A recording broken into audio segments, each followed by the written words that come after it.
Hey everyone, it's Jim with Pash Fitness. I'm just trying to catch you here just at the end of the day here at school. That's the second last bell there. I'm in the third part of my series about having our kids join sports and all the things that come with that. This topic today is all about becoming a parent, a volunteer coach. That is something that I did over 10 years of my life, so I know quite a bit about it, seeing the pluses and the minuses of being that volunteer coach. But this is kind of how it happens. So you get your kids involved in something as 4 and 5-year-olds, and you just say, hey, you want them to be involved in something, and eventually there might be a need for a coach. Well, a lot of times what happens is everyone's very quiet. They don't want to talk about it. They don't want to volunteer, and somehow you either raise your hand and say you'll do it, or maybe someone convinces you to do it. Whatever it is, you decide to go and do this thing and take this undertaking. Well, when you do that, no good deeds go unpunished, because it could be a great experience. You'll love working with the kids for the most part.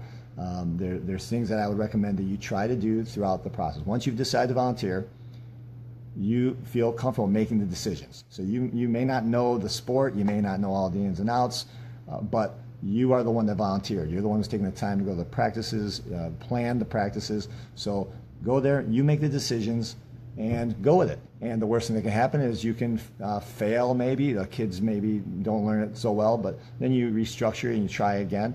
But the point is you're the volunteer. Everyone else who was there at that parent meeting said, no, we won't do it.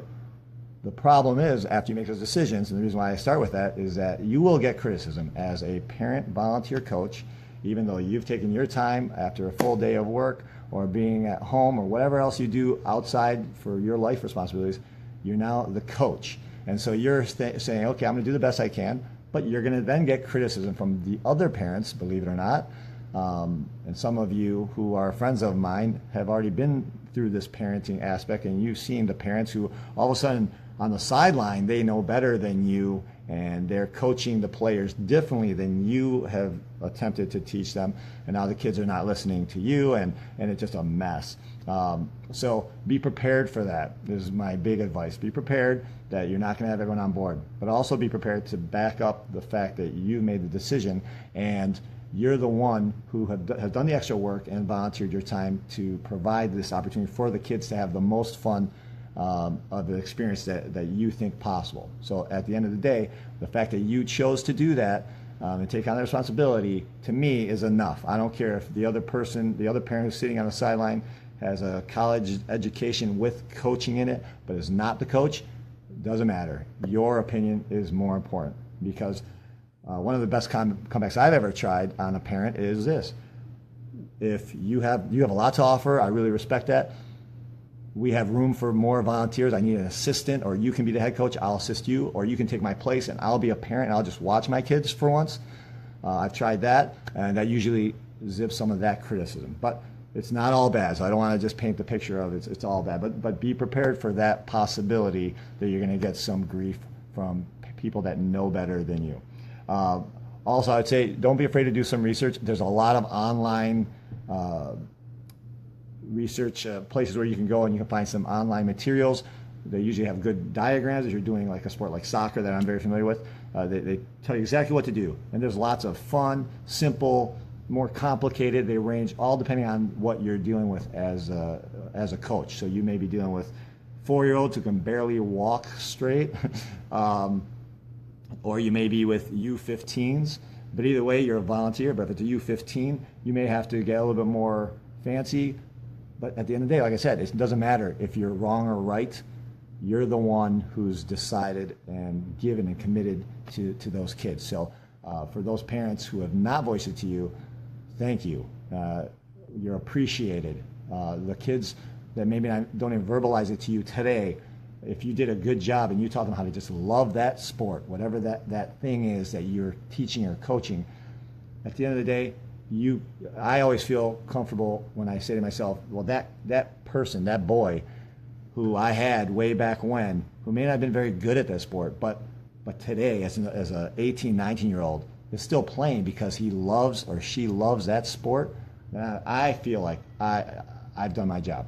And that's all I think we should be craving, is to have our kids enjoy being a part of a group or an individual sport, no matter what it is that you're teaching. You know, I don't know much about the individual sports, like in gymnastics, for example, so maybe someone who has experience who watches the video could comment about that. But in the group aspect, there's so many other pluses, and that was in my second blog post yesterday, so check that one out, where I talk about all the purposes of why you might have your kids in sports.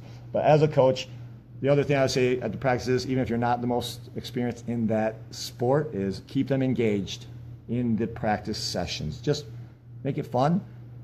Don't talk all the time. Don't give like a 20-minute instruction.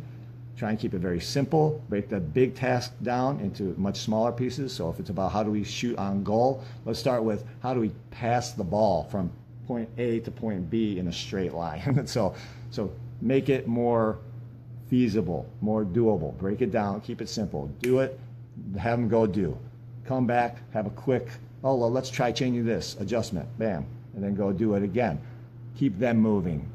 Usually we have 1 hour for practices, and it goes by way too fast. Don't spend 30 minutes of it talking at the kids. That's my recommendation there. And here's one that I learned the hard way.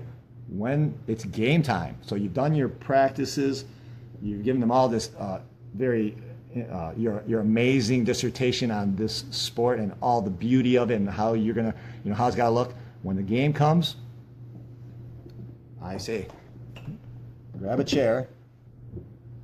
Maybe you like to stand aside and just watch and cheer them on, just like all the other parents. You ask all the other parents, hey, don't coach them, just cheer them on. You do the same thing.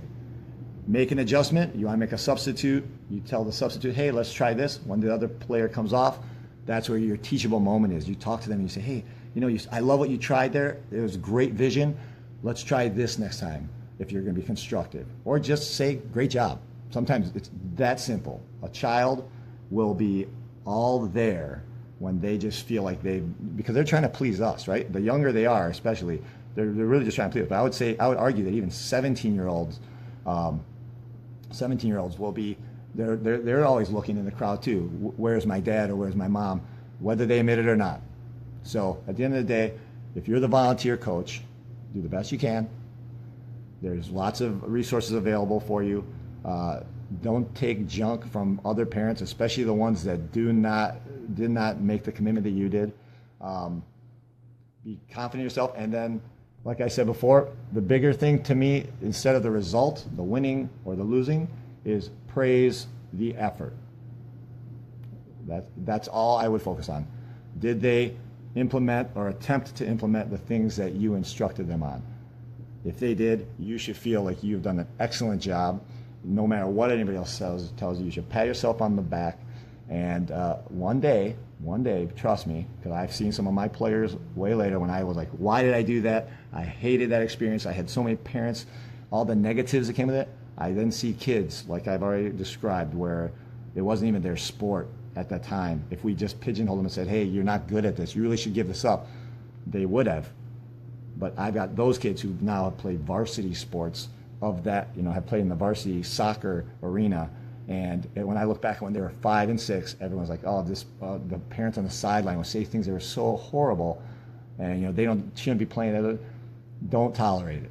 Do it for the children. That's what we're there for. That's why I do it. That's why we give up our time. I see Brandon. What's up, Brandon? You do a great job with your kids. I see your business as well. It's just for them, really.